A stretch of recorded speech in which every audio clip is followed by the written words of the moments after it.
इतने कम profit margin के साथ उनको दे रही हूँ बैग, तो उसमें भी कहेंगे 1200 ले लें, 1500 ले लें, 1700 ले लें, मतलब कॉस्ट भी नहीं निकलती यार, कैसे दे दें। आप क्या कहती हैं उनको? जहाँ से मिलता है वहाँ से ले ले जाके। कॉल की, कहता मैम इस तरह मसला हो गया है, तो वकील साहब पुलिस बुलाने लगे हैं। तो मैंने कहा अच्छा आप ना यहीं रोको, मैं आ रही हूँ। मैं रास्ते में थी, मैं आ गई, और जब मैं आई हूँ उनसे मैंने अपना तारुफ करवाया है, तो माशाल्लाह से बैग तो एक्सचेंज कर ही दिया। मैं साथ वो सॉरी भी मुझे करके गए। पे सॉरी क्यों करके गए वो? क्योंकि पेटी भाई थे मेरे। बात से सब ज्यादा खुश हुई हैं आज तक? इस बात से कि मैं लोगों की परवाह नहीं करती। नैना नैना दे कोल कोल रहना, पलदा फिराक नहीं ओ सैना, नैना तो दूर ना करी हाय नैना। अस्सलाम वालेकुम। वालेकुम सलाम। क्या नाम है? फायजा। फायदा क्या करती हैं? ये दुकान चला रही हूँ, रूमा बाई फायजा। ये दुकान आपकी है? जी, ये बैग्स दुकान मेरी है। कितने टाइम से ये दुकान आपकी है? तकरीबन 2 साल होने को। 2 साल होने। कहाँ से आया ये आइडिया कि अपनी दुकान चलाते हैं?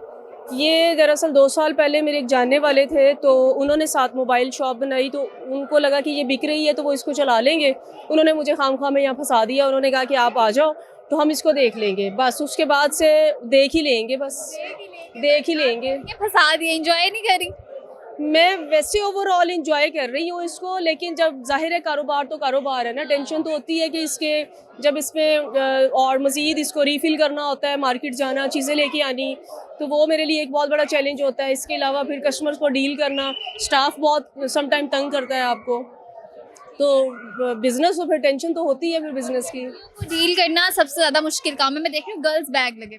जी जी, लड़कियों को, औरतों को डील करना बहुत बहुत मुश्किल काम है। और सबसे गंदा ट्रेंड जो है ना वो ये है यहाँ पे कि लोग इसको ना फट्टा सिस्टम समझ के आते हैं। वो समझते हैं कि अंदर फट्टे लगे हुए हैं, तो चीज़ उन्हें ब्रांडेड चाहिए और प्राइस उन्हें फटों वाली चाहिए है। मतलब लाइक अगर मैंने एक बैग की प्राइस 2500 रखी हुई है और मैं इतने कम प्रॉफिट मार्जिन के साथ उनको दे रही हूँ बैग, तो उसमें भी कहेंगे 1200 ले लें, 1500 ले लें, 1700 ले लें, मतलब कॉस्ट भी नहीं निकलती यार, कैसे दे दें। आप क्या कहती हैं उनको?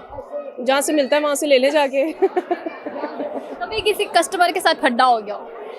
हाँ जी, एक दफ़ा ऐसा हुआ था कि मेरा फड्डा नहीं हुआ था, लेकिन मेरे जो स्टाफ था उसका फड्डा हो गया था। तो वो साहब कोई वकील थे, तो वो बैग लेके गए और बैग की ज़ाहिर है उनकी वाइफ ने उसको जैसे भी यूज़ किया, वो बच्चों वाली थी, कोई पैम्पर शैम्पर रखे, वो जिप फंसी और टूट गई।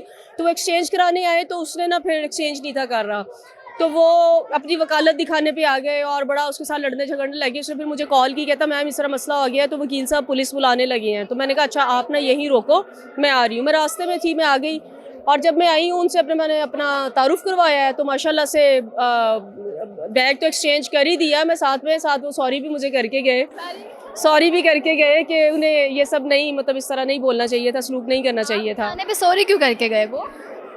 क्योंकि पेटी भाई थे मेरे। जानने वाले निकल आए थे। वकील थे ना। हाँ जी। आप भी वकील? थोड़ी थोड़ी। वकालत की तरफ क्यों नहीं गई थे? हमारे यहाँ अदालतों का निज़ाम अनफॉर्चुनेटली बहुत गंदा है, वहाँ का कल्चर बहुत गंदा है, वहाँ का निज़ाम बहुत गंदा है। तो मैंने जब वो सारा कल्चर देखा तो मैंने उसकी बजाय फिर एजुकेशन फील्ड को चूज़ किया। और लड़कियों का बड़ा कम दिमाग जाता है अपने बिजनेस की तरफ, मोस्टली लड़कों का ही जाता है, तो बड़ा अच्छा लगता होगा आपको। फैमिली में सब कहते होंगे कि लड़की अपना बिजनेस कर रही है। मेरा दरअसल ना फैमिली जो बैकग्राउंड है ना वो बिज़नेस है।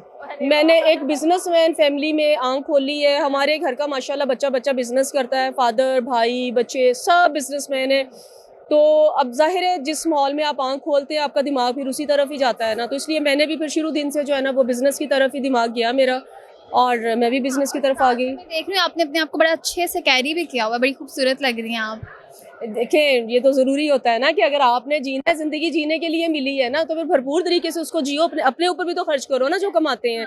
बाज़ लोग इतना पैसा कमाते हैं और वो सिर्फ उसको जोड़ते रहते हैं, लेकिन वो अपने ऊपर लगाते नहीं है पैसे। तो मैं ये करती हूँ कि मैं सबसे पहले पैसे अपने ऊपर लगाती हूँ, उसके बाद फिर मैं देखती हूँ कि अब और किसके ऊपर लगाने हैं। कौन सी चीज़ के ऊपर सबसे ज़्यादा पैसे खर्च करती? ना तो मैं पहले मैं बहुत ज़्यादा फूडी होती थी और बहुत ज़्यादा मोटी होती थी, फिर मैंने अपना तकरीबन कोई 18-20 किलो वेट कम किया, और उसके बाद मैं अब फूडी हूँ भी, तो मैं सिर्फ जो अच्छा मतलब हेल्दी फूड है मैं वो खाती हूँ। इसके अलावा कपड़ों पे पैसे खर्च कर लेती हूँ, लेकिन मैं फजूल खर्च नहीं हूँ। स्किन केयर पे कितना पैसा खर्च करती है? स्किन पे 0 पैसा है मेरा, सिर्फ एक साबुन से मुंह धोती हूँ, बस सुबह उठती हूँ, और मैं मेकअप भी नहीं करती। आप देख रही हैं, बल्कि स्क्रीन आपकी देख रही है, इसलिए तो मैं कह रही हूँ इतनी खूबसूरत स्किन लग रही है। मैं मेकअप नहीं करती, और कभी भी मैंने मेकअप नहीं किया, सिवाय ओकेजनली किसी इवेंट पे कर लिया हो, अदरवाइज मैं मेकअप नहीं करती। ये ग्लोई स्किन फिर कैसे है? खुश रहती हूँ। हाँ, खुश रहने नहीं देते वैसे। मैं लोगों को परवाह ही नहीं करती, बस मैं, मेरी जिंदगी है ना, इसके जवाबदे मैं हूँ, तो लोगों की मैं परवाह ही नहीं करती। बात से सब ज्यादा खुश हुई हैं आज तक? इस बात से कि मैं लोगों की परवाह नहीं करती।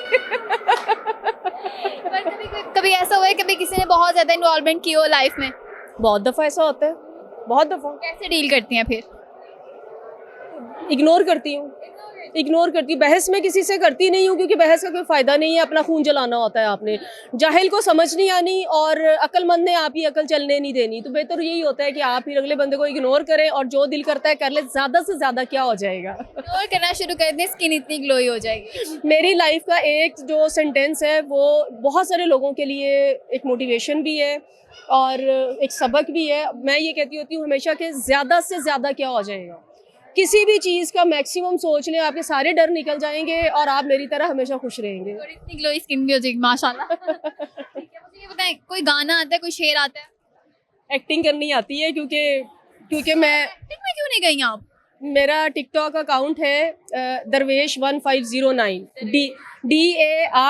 DARVESH 1509। दरवेश हैं भी आप या नहीं? हाँ, मैं दरवेश हूँ। इससे पहले मेरा फ़ायज़ा फ़हीम 1 के नाम से बहुत बहुत ग्रो कर रहा है वो अकाउंट, लेकिन मैंने फिर एक और अकाउंट दरवेश के नाम से बनाया, तो अब मैं ट्रैफिक सारी उधर लेके जा रही हूँ। तो कोई शेर वगैरह आता है आपको, कोई गाना? गाना सुना देती हूँ मैं आपको। और फेवरेट सिंगर कौन है? कभी सोचा नहीं मैंने फेवरेट कौन है, लेकिन बहुत सारे लोगों की ख्वाहिश होती है कि आप ये गाना गा दें, वो गाना गा दें, तो आप भी कोई गाना पूछ ले, मैं वही वाला गाना सुना। कोई गाना जो आपको पसंद है वो गुनगुना दें। नैना नैना दे कोल कोल रहना, पलदा फिराक नहीं ओ सैना, नैना तो दूर ना करी हाय नैना। अच्छा, मुझे एक बड़ी प्रॉब्लम होती है कि जब आप लोग मेरे इंटरव्यू करते हैं ना, तो मुझे यूं होना पड़ता है। तो मैंने अक्सर जब ये इंटरव्यू ऑन एयर जा रहा होता है, तो मैं देखती हूँ कि अगर ऐसे माइक रखा जाए ना, तो मैं भी ऐसे होकर इंटरव्यू दे सकूँ। नेक्स्ट टाइम हम माइक थोड़ा सा ऊपर कर लें। जी जी ज़रूर। बड़ा अच्छा लगा बात करके आपसे, बहुत शुक्रिया आपका, थैंक यू सो मच।